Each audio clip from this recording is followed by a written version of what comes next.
Joining us now, former acting Homeland Security Secretary Chad Wolf. Good morning to you, sir, and welcome. Thanks for being here. Good morning. Thank you. You served 14 months in your role in this administration. From your view, what role did the president play in last week's violence? Well, I think as we look back at the events of last week, I think certainly the president's words matter, and I think I've said that publicly on several occasions now. But obviously the individuals that stormed the Capitol, the rioters, the criminals that did that, obviously have a lot of blame for their actions themselves. And so I think that's important to keep in mind. And I would just pivot a little bit to the events that we saw over the summer, actions in Portland and Oakland and areas like that, where the activities of very violent individuals trying to burn down a courthouse and others, it's very similar to what we saw here in the Capitol, trying to disrupt the workings of the federal government. And at that time, there was very few outrage, very few outspoken individuals about the attack on those federal facilities and law enforcement. So we need to make sure that across the board that individuals are showing the same type of outrage as we saw during the summer, where law enforcement was under siege, as we see today. So I think it's important to keep that in perspective. But as I've said, the president's words do matter. His supporters listen to him and others listen to him. I expressed my disappointment of him not coming out sooner to condemn that violence. He has done so several occasions since then, and I encourage him to continue to do more of that.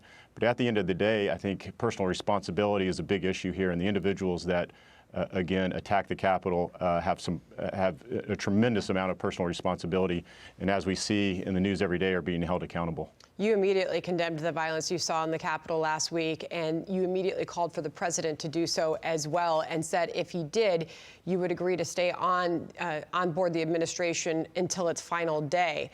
The president did eventually condemn that violence, but still you resigned early. Why did you decide to walk away? So as you know, Sandra, the department over the last several months, the authority as the acting secretary has been the subject to litigation on a number of fronts. And as recently as last Friday, had another court ruling, misguided court ruling, in my opinion, that again had a nationwide injunction to several of our actions and rulemakings. And I did not see a legal path forward in the final days of this administration. And I wanted to make sure to preserve the good work that the department has done over the last 4 years. And we have done a tremendous amount of work, whether we're talking about increasing border security, restoring integrity of the immigration system, civil unrest, COVID pandemic response, and the list goes on and on. Wanted to make sure that the department was best positioned to continue to fulfill those duties and make decisions. The ACA secretary is going to have to continue to make decisions over the course of the next several days and into that transition of power. So I did not see a legal path forward in those final days, and I wanted to make sure the department was best positioned as that transition of power. Do you worry that all that work you did under this administration will be undone under the incoming administration, especially now that Democrats control the Senate? Well, I think that's certainly a concern, particularly I think when you look at some of the border security and immigration security measures that have probably been the most debated. But again, I am extremely proud of what we accomplished on the border, securing our borders, making sure that we have national sovereignty. It's a big issue. When you talk to the men and women of the Border Patrol, they want that new border wall system, and they have craved that, and they are very thankful for the president and the department for giving that to them. And then when we talk about restoring integrity to the immigration system, what we saw 4 years ago was a system that was broken, and I think most people would say that. We saw an immense amount of fraud within that immigration system, and so we have taken a number of steps over the last 4 years to root out that fraud and to bring integrity back to that immigration system. And I think certainly some of the comments made by President-elect Biden's team as they come in, I think are a little concerning. I think it's important that the American people continue to watch that. At the end of the day, this is about protecting the homeland. This is about protecting American citizens. This is not about politics. And we need to make sure that the measures that have been put in place, or even new measures, are doing just that, and we're not catering to one political spectrum or ideology, one side of the aisle or the other. This is about the security of the American people. To that point, I want to ask you about the security at the Capitol for the inauguration next week. The New York Post this morning's got a picture with the headline Bunker Hill on it. Soldiers camping out at the Capitol, 20,000 have been deployed to our nation's capital. You look at that scene and you think, well, certainly things are going to be safe, but your early departure from the Department of Homeland Security is calling into question whether or not things are in flux as we approach Inauguration Day. What impact do you believe that your departure is going to have on the ability to secure the Capitol for that inauguration?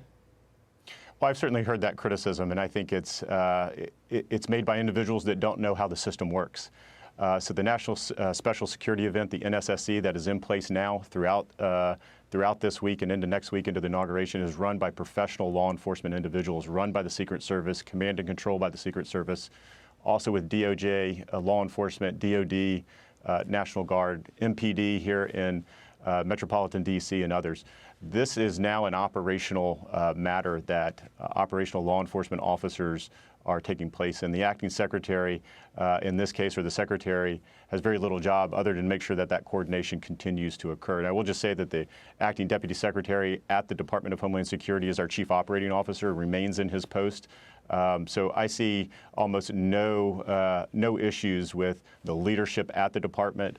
And again, this command and control, this unified command structure around this event, around the inauguration security, is being managed from the United States Secret Service, along with other professional law enforcement officers. So I have every trust and confidence in their ability to do their job at the end of the day. It's quite a scene to see all those troops there. Got to leave it there. Chad, what's next for you real quick? Thank you. What's next for you, Chad? Oh, sorry, didn't hear that question. You know, look, I look to stay involved in a lot of these issues, particularly on the Homeland Security side as it goes forward, and so we'll see what that brings. All right, stay in touch. Thanks for coming on this morning.